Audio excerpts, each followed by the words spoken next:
আসসালামু আলাইকুম, মালিহা হোসাইন আমন্ত্রণ জানাচ্ছি এনটিভির মধ্যাহ্নের খবরে।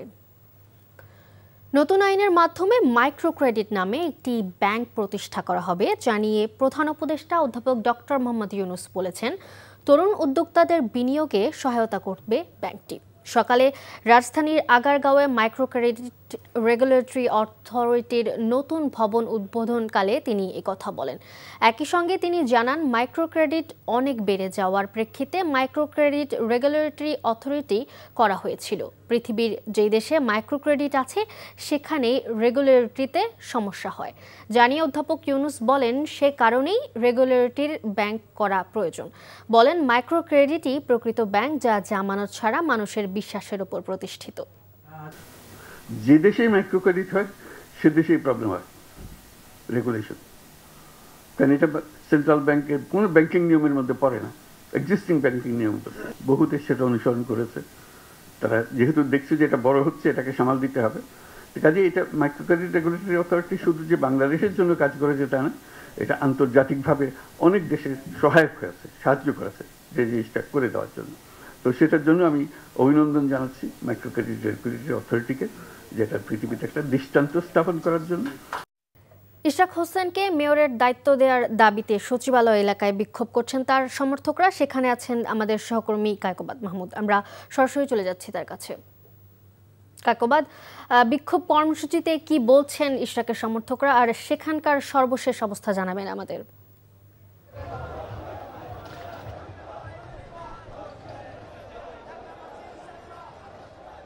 মালিহা, এই মুহূর্তে সর্বশেষ পরিস্থিতি হচ্ছে আজকের মতো বিক্ষোভ কর্মসূচি তারা শেষ করেছেন। তারা বলেছেন যে আবার আগামীকাল তারা নগর ভবনের গেটে একই রকম অবস্থান কর্মসূচি তারা আগামীকালও পালন করবেন।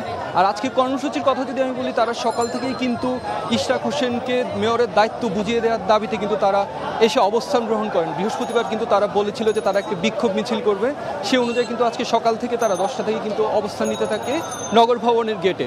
পরবর্তীতে কিন্তু তারা এখান থেকে একটি মিছিল নিয়ে সচিবালয়ের দিক দিয়ে যেতে চেয়েছিলেন, কিন্তু সেদিক দিয়ে পুলিশের বাধায় তারা না গিয়ে তারা গিয়েছিলেন প্রেস ক্লাবের সামনে। সেখান থেকে তারা আবার কর্মসূচি দিয়ে তাদের মিছিলটি নিয়ে চলে এসেছিলেন নগর ভবনের সামনে। আর তারা যেটি বলছেন, তারা আসলে মূলত একটি কথাই বারবার বলছেন যে নির্বাচিত মেয়র থাকার পরেও যেহেতু আদালত রায় দিয়েছে, তেন তাকে দায়িত্ব বুঝিয়ে দেওয়া হচ্ছে না। তাদের দাবি, এর ফলে কিন্তু ব্যাহত হচ্ছে নাগরিকদের সেবা প্রাপ্তিতে। নাগরিকরা যথাযথ সেবা পাচ্ছেন না, তারা বলছেন তাদের। তো তারা বলছেন যে যতক্ষণ পর্যন্ত না ইশরাক হোসেনকে মেয়রের দায়িত্ব বুঝিয়ে দেওয়া হয়, তারা কিন্তু তাদের আন্দোলন চালিয়ে যাবে। আর আরেকটি কথা বলে রাখি, এই কর্মসূচির কারণে কিন্তু এই সড়কটিতে কিন্তু সকাল থেকে কিন্তু যান চলাচল ব্যাহত হচ্ছে। তো সব কিছু মিলিয়ে তারা আন্দোলন চালিয়ে যাওয়ার ঘোষণা দিয়েছে। মালিহা। বিএনপি স্থায়ী কমিটির সদস্য ডক্টর মঈন খান বলেছেন, গণতন্ত্র ফিরিয়ে আনতে সুষ্ঠু নির্বাচনের কোনো বিকল্প নেই।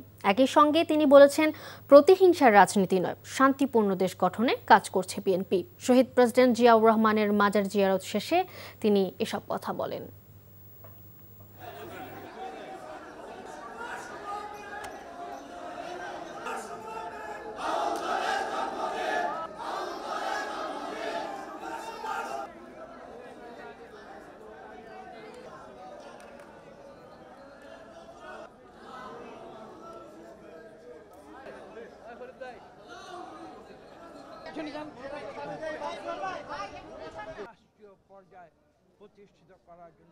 আমরা প্রতিহিংসার রাজনীতিতে আমরা বিশ্বাস করি না, এবং সেই কারণেই কিন্তু আমরা বলেছি যে আমরা বাংলাদেশে সকলের স্বাধীনতা চাই, কথা বলার স্বাধীনতা চাই। বিএনপি আমরা দেশে গণতন্ত্র ফিরিয়ে আনতে চাই যত দ্রুত সম্ভব, এবং আমরা চাই সেটা করতে একটি মাত্র, আমরা বলেছি একটি মাত্র পদ্ধতি রয়েছে, সেই পদ্ধতির নাম হচ্ছে সুষ্ঠু নিরপেক্ষ নির্বাচন।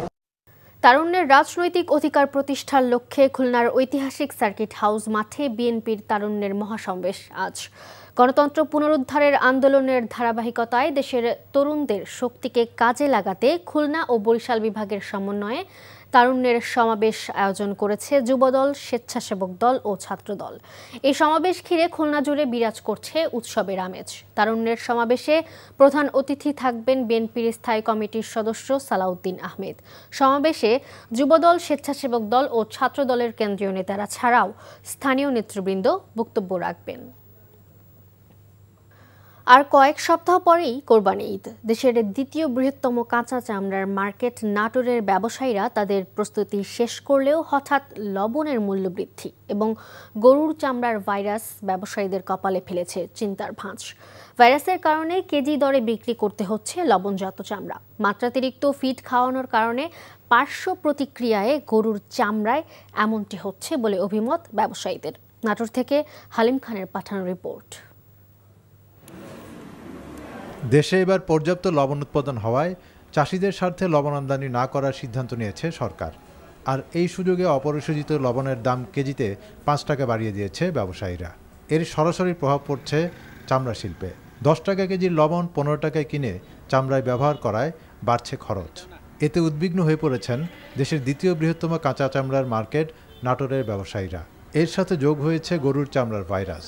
এই ভাইরাস আক্রান্ত চামড়া লবণজাত করার পর লোকসানের মুখে পড়ছেন ব্যবসায়ীরা। প্রায় চামড়া কেনার পরে দেখেছি ল্যাম্পিং, এতে যারা ব্যবসায়ী তারা ক্ষতিগ্রস্ত হচ্ছে। এই ফিট খাওয়ানো যদি চামড়াটা বন্ধ করতে পারে তাহলে আমরা আশা করি চামড়াটা ভালো হবে। প্রত্যেকটা ব্যবসায়ী অত্যন্ত ঝুঁকির মধ্যে আছে। আরও একটা বিপজ্জনক বিষয় হচ্ছে চামড়াতে করোনা হচ্ছে এবং এর পরিমাণটা অনেক বেশি। বিগত 1 মাস আগে লবণ কিনছি 720 টাকা 30 টাকা, সেল এখন 1000, 1100, 1200 টাকা লবণ কেনা বেচা হচ্ছে। লবণের মূল্য নিয়ন্ত্রণ করা না গেলে ব্যবসায়ীরা নিরুৎসাহিত হবে এবং চামড়া পাচারের পথ তৈরি হবে বলে আশঙ্কা ব্যবসায়ী নেতৃবৃন্দের। যদি লবণের দাম এভাবে বৃদ্ধি পায়, আমি মনে করি চামড়ার ব্যবসায়ী যারা কাঁচা চামড়া ব্যবসায়ীরা তারা চামড়া কিনতে উদাসীনতা দেখা দিবে, চামড়া কিনবে না। এবং এই সব চামড়াগুলা আমি মনে করি আমাদের প্রতিবেশী রাষ্ট্র দিকে পাচার হওয়ার সম্ভাবনা রয়েছে। নাটোরের এই মার্কেটে সারা বছর কেনাবেচা চললেও ব্যবসায়ীদের মূল লক্ষ্য থাকে কোরবানির ঈদ। দেশের প্রায় অর্ধেক জেলার কাঁচা চামড়া আসে এখানে। বাৎসরিক মোট চামড়ার অর্ধেক আহরণ হয় কোরবানি ঈদে। তাই লবণের মূল্য স্বাভাবিক পর্যায়ে নামিয়ে আনতে সরকারি উদ্যোগ গ্রহণের দাবি ব্যবসায়ীদের। NTV news desk.